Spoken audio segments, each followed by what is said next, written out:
Saudara-saudari yang terkasih dalam Tuhan kita Yesus Kristus, Shalom, salam sejahtera bagi kita sekalian.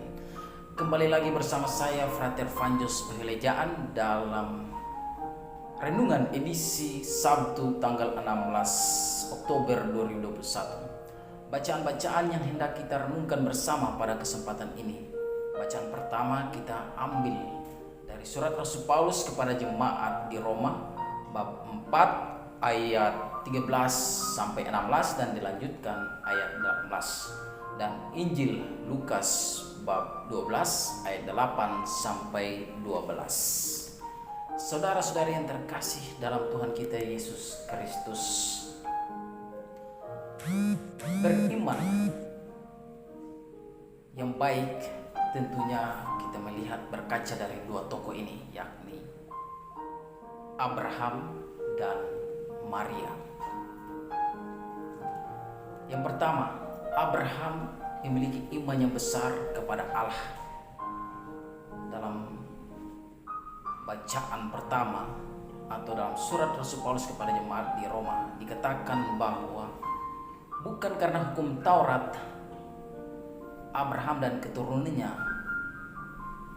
memperoleh dunia, tetapi karena kebenaran atas dasar firman. Mengapa bukan hukum Taurat dan mengapa karena atas dasar firman? Saudara-saudari yang terkasih dalam Tuhan kita Yesus Kristus, pernahkah kita mendengar kisah atau membaca kisah tentang Abraham dan keturunannya? Di sana dikatakan bahwa Abraham memiliki iman yang besar kepada firman Allah. Ketika dia mendengar sabda Allah untuk pergi ke tanah terjanji, Abraham hanya yakin terhadap firman itu, sehingga ia diberikan berkat yang melimpah kepada segala keturunannya. Karena itu bukan atas dasar Taurat, melainkan karena atas dasar firman yang ia dengarkan. Saudara-saudari yang terkasih dalam Tuhan kita Yesus Kristus, dalam bacaan Injil juga ditegaskan di sana bahwa yang pertama puncak iman Kristiani kita ialah pengakuan iman tentang Tritunggal, yakni Bapa, Putra, dan Roh Kudus. Yesus bersabda kepada murid-muridnya bahwa barang siapa mengakui aku di hadapan manusia, maka ia juga diakui oleh anak manusia di hadapan para malaikat Allah. Dan barang siapa menyangkal aku di hadapan manusia, ia juga akan disangkal di hadapan para malaikat Allah.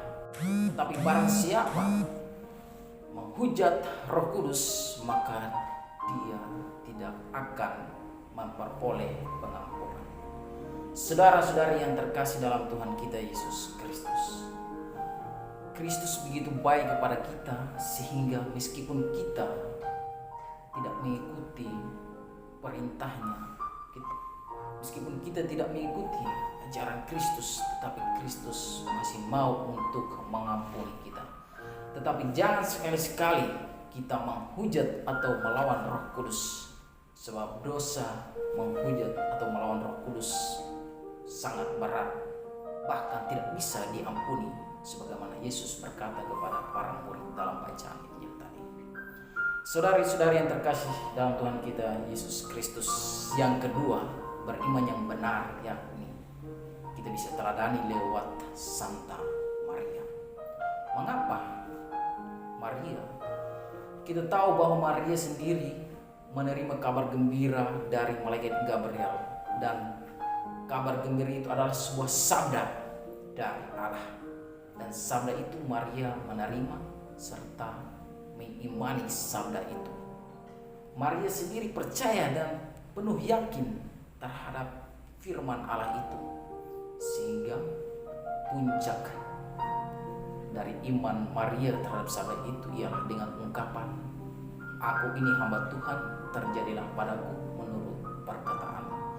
Meskipun bagi Maria peristiwa ini sungguh berat bagi dia dalam pergumulannya, dalam menghadapi situasi masyarakat sosial, tetapi Maria dia sendiri percaya dan yakin bahwa Tuhan selalu menyertai dia dan menuntun perjalanan hidupnya. Saudara-saudara yang terkasih dalam Tuhan kita Yesus Kristus, kita pun demikian. Jika kita percaya terhadap sabda Allah, maka kita juga akan memperoleh berkat yang melimpah seperti Abraham dan seperti Santa Maria. Dari mana kita akan memperoleh firman itu? Tentunya lewat bacaan-bacaan kitab suci yang kita dengar, lewat ajaran-ajaran Kristus yang difirmankan kepada kita. Hendaklah kita menerima sabda itu dan kita menempatkan dalam hidup kita sehingga kita memperoleh berkat yang melimpah. Semoga rahmat Allah menolong kita. Amin. Dalam nama Bapa dan Putra dan Roh Kudus.